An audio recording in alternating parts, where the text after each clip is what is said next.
大家好，这里是纪实频道。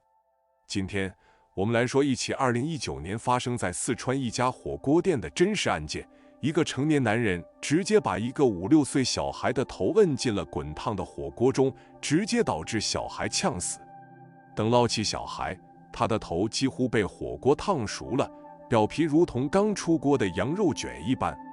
冬天的夜晚，寒风凛冽，一条繁华的美食街上，一家名为自由火锅的小店总是人满为患。火锅店的老板张战经营了这家店多年，以平价和美味闻名。食客们在这里品尝热气腾腾的火锅，谈天说地，享受着冬日的温暖。那是2019年12月31日，跨年夜，店里格外忙碌。张战为了应付高峰期，特意亲自到店里帮忙。他迎接着每一位客人，微笑着分发排队号码牌。你好，总共3个人是吧？这边请。张战递给一个肥胖男人08号的排队牌，男人身后跟着他的妻子和一个5、6岁的男孩。尽管2人桌不适合他们，张战还是友好地安排了他们入座。小虎，去玩吧。女人对着孩子说，男孩立刻开始在火锅店里奔跑。张战担忧地提醒，女士您好，为了孩子的安全，请让他坐在儿童座椅上。然而，这位女性似乎并未将此事放在心上，她的孩子小虎仍旧在店内自由自在地奔跑。不久之后，意外发生了，小虎不慎撞到了一名正端着滚烫汤底的服务员小雅，汤底险些洒到小虎身上，但小雅及时避开了，小虎却摔倒在地，哇哇大哭。小虎的妈妈立刻开始责骂小雅，是你那宝贝汤底重要还是人重要？你怎么能眼睁睁看着我儿子摔倒？张战上前解释，女士，我已经提醒过您，不要让孩子在店里乱跑，这次只是摔了一跤，幸好没有更严重的伤。女人冷哼一声，抱着孩子回到了座位上。然而事情并未结束，小虎开始向邻桌的客人捣乱，甚至将红油洒到一名白衣客人的衣服上。白衣客人愤怒地质问，你能不能管好你孩子？他只是个孩子，你跟他计较什么？小虎妈妈毫不在意地回应。此时，张张和他的朋友黄龙走进了火锅店。张张是张战的老乡，曾经因赌博被捕，但出狱后决心改过自新。2人坐在了小虎一家旁边，开始喝酒聊天。小虎被他们的谈话吸引，恶作剧地将红油纸团扔进了他们的火锅里。张张和黄龙都忍耐着，没有发作，但张张内心的怒火已被点燃。你这小孩怎么回事？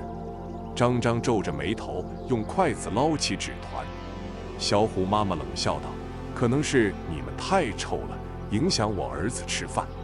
张张愤怒地站起来，黄龙劝他冷静下来。2人决定去厕所冷静一下。当他们回来时，发现小虎把黄龙的新手机扔进了火锅里。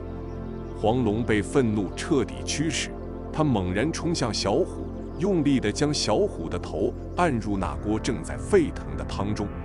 见状，小虎妈妈吓坏了，她疯了一般冲上前，拼命用力将黄龙拉开。但黄龙此时已经失去了理智。此时，小虎的父亲突然紧握一把小刀，愤怒地冲向黄龙。张张见状，立刻挺身而出，竭尽全力阻止。小刀从小虎父亲的手中滑落，掉落在地上。黄龙突然俯身，捡起地上的小刀，朝着小虎的父亲和母亲疯狂地刺去。火锅店里一片混乱，食客们纷纷逃离，只有张战和几个勇敢的顾客试图制止黄龙，但为时已晚。张张抱住黄龙，拼命劝他冷静，想想你妈妈，你不能再进监狱了。警方和救护车赶到时，小虎的爸爸已经死亡，妈妈被送往医院抢救。张张和黄龙被捕，黄龙因故意杀人被判死刑，张张因从犯被判多年监禁。火锅店的生意一落千丈，小虎的妈妈在店门口喊冤，要求高额赔偿。最终，张战被迫关店。张战后来经常反思，如果当初没有那对一家3口进店，如果自己能更坚决地制止小虎的行为，悲剧是否能避免？但一切都已成过去，张战只能在内心默默祈祷，愿这样的悲剧不再发生。在黄龙执行死刑前，张战和张张去看了他。黄龙满是歉意：“对不起，张战，把你火锅店搞砸了。”张战沉默了许久，只能说：“你好好照顾自己。”黄龙执行死刑后不久，小虎的妈妈因煤气中毒死亡。或许是因为内心对过往的深深忏悔，又或许这仅仅是生命中不可抗拒的命运安排。这个故事像一道独特的风味，在这条繁华的美食街上悄然流传，成为了人们闲谈时的话题焦点，却也像一把锐利的刀，深深地刺入张战的心中，成为他永远无法忘却的伤痛。张战最终决定离开这条美食街，开始新的生活。他搬到一个新的城市，开了一家新的火锅店。这一次，他更加注重安全和顾客的素质，坚决不允许任何可能引发冲突的事情发生。在新的环境里，张战重新找回了对生活的信心。